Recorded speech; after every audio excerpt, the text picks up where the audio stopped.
This is Jarrod Horak for the RunawayHorse.com. Welcome to my latest Breeders' Cup Win and You're In videos. I'm going to cover two races from Kentucky Downs for Saturday, September 10th, 2022 in this Win and You're In video. I've done 16 videos in this series overall, and my top choices of 6 wins. And then last week I covered 4 races on the Win and You're In series, and my top choices had 3 wins and a second place finish. So I had a good week last week. Let's see if we can keep the momentum going. It's closing week at Del Mar. If you're interested in my closing summer meet week of Friday through Sunday full cards from Del Mar, head on over to the runawayhorse.com. You will find those full cards on my sales page. I will be covering upcoming meets of the Santa Anita Autumn Meet, the Del Mar Bing Crosby season, and then the 2-day Breeders' Cup event as well. I'll be covering all those full cards at therunawayhorse.com on my sales page. Let's get into the analysis of this video. And I'm going to start with the 9th race from Kentucky Downs. This is going to be the Grade 2 Turf Sprint $1 million purse, 6 furlongs on the turf, and this is a win and you're in for the Breeders' Cup Turf Sprint for 3-year-olds and up with a scheduled post time of 5:10 p.m. Eastern Time. And maybe Johnny Unleashed from the inside post will show a little bit of speed, but he is 0 for 2 at Kentucky Downs. He's 2 for 16 overall on turf.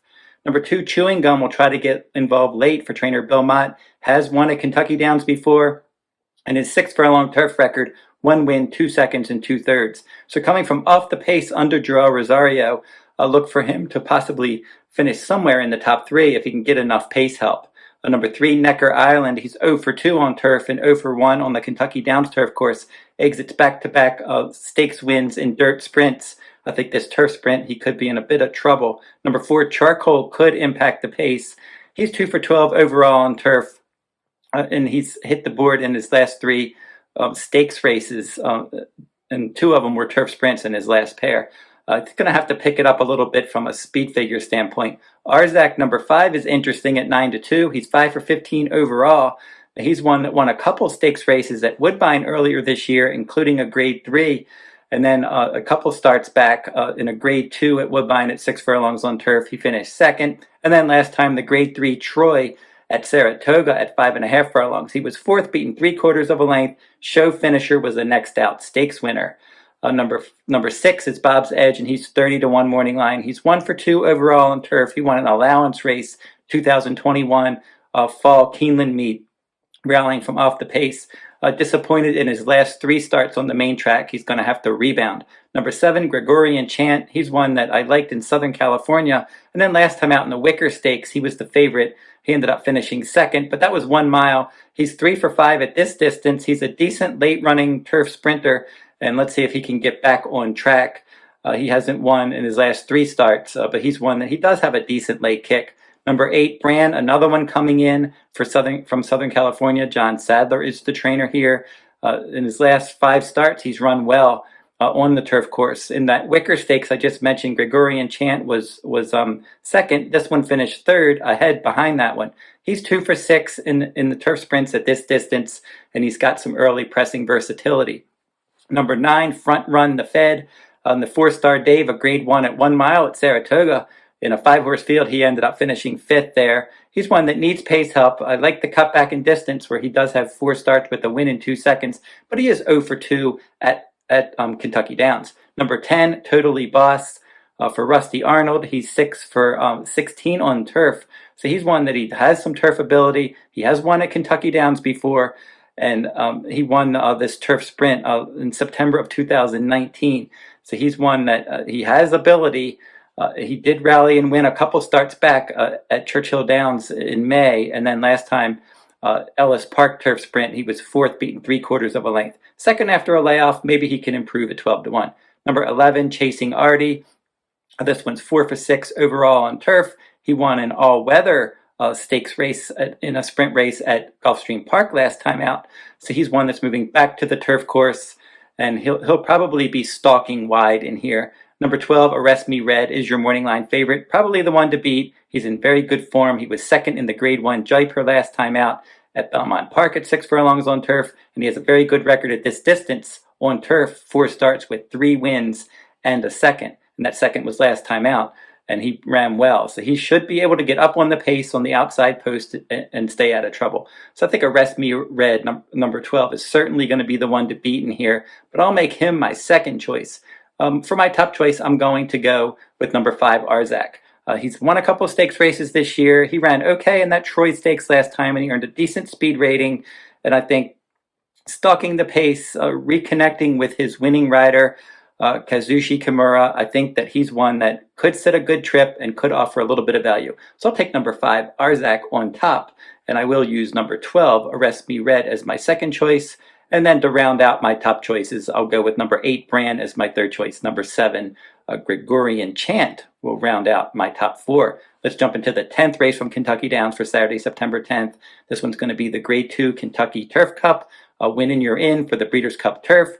$1 million purse, 3-year-olds and up, mile and a half on the turf. 5:45 p.m. Eastern Time is the post, and Red Knight's number 1, and he'll try to get involved late. He finished second at Kentucky Downs in this Kentucky Turf Cup on soft turf in 2020. There is a chance of rain, so maybe there will be some give in the ground. And he exits a victory in the Colonial Cup.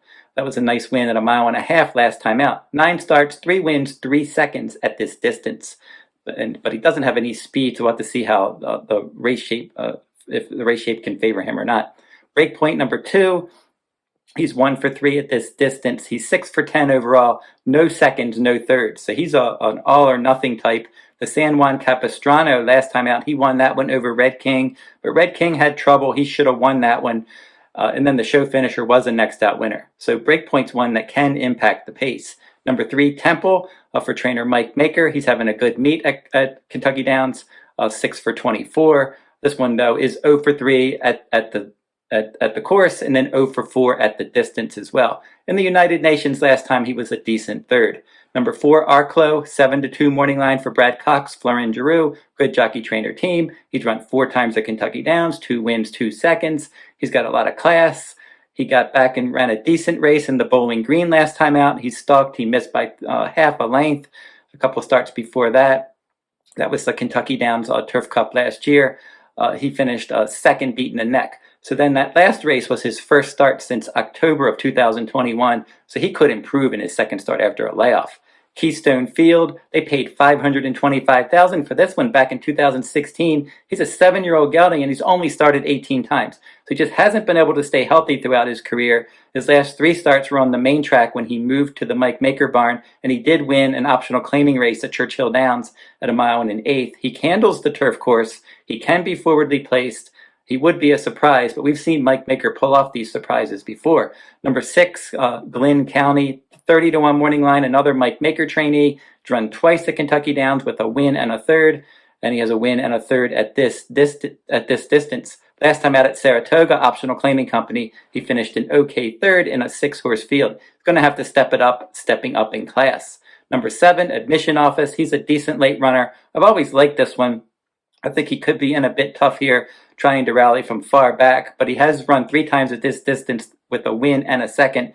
John Velasquez is going to ride, and he guided this one home in the Grade 3 Arlington Stakes in June at Churchill Downs. So look for him from off the pace. Gufo was my top choice in the Sword Dancer last time out, and he won that one at 4-1. Won't be 4-1 this time. He's 7-5. He's your morning line favorite. He's 4 for 6 at this distance. He's a nice late runner on turf. They put blinkers back on last time and got back to that mile and a half distance. That made all the difference. Joao Rosario will ride. Number 9, Who's the Star? 20-1 morning line for Mark Cassie. He's 2 for 2 on turf. Back-to-back victories at a mile and a quarter at Woodbine, including the Niagara Stakes, rallying from 11th. So he went last to first last time out at 13-1, and he'll be even higher odds in this race. Number 10, Another Mystery, a decent Illinois bred.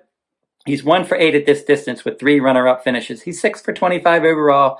In that Colonial Cup last time out, Red Knight, he rallied to finish second. Not a terrible effort there. Probably a little bit outclassed in this race. Number 11, Rogue Element. He's only run twice on turf, and he won one of those races. That was a starter allowance race at Churchill Downs. So he's way up in class, and he's probably outgunned in this spot. Number 12, Highest Honors for Chad Brown. He's turned this one into a turf horse. When he put him on the turf this year, he won a race in February at Gulfstream Park. And then in his last couple stake starts on the turf course, mile and a half, Grade 3 Louisville, he rallied from a 12th in a 14-horse field from post 12 to finish third. And then a stakes race last time out at Belmont Park, $150,000 race, a listed event at 1.5 miles. He ended up finishing an okay third. So Chad Brown has turned this one into a decent turf sort, but I think he's going to have to go a little bit better in here. Then we have some also eligibles, which is number 13, Militarist. So in this race, Gufo is certainly the one to beat, but I'm not going to pick him on top this time. I did pick him last time, but I think that the price is much lower in here. I'll go with the 4, Arklow, as my top choice. He likes this turf course. Second start after the layoff. That was an encouraging return last time. He's an 8-year-old horse. He can still run. This is a specialty turf course where horses who had past success typically do well here. He can kind of go from anywhere. He can stalk. He can close. So Florent Giroux knows him well, and he has options. So I'll go with number 4, Arklow, as my top choice. And then number 8, Gufo, will be my second choice. And then rounding out my top 4, we'll make... going towards the inside, we'll make Red Knight my third choice, and then we'll make Admission Office my fourth choice. So don't forget to like, subscribe, and comment if you like this content. That will wrap up this week's Breeders' Cup Win and You're In video. I'll be back next week looking at some more Breeders' Cup Win and You're In races as we get closer to the Breeders' Cup on November 4th and 5th at Keeneland this year. So until I see you next time, good luck at the races.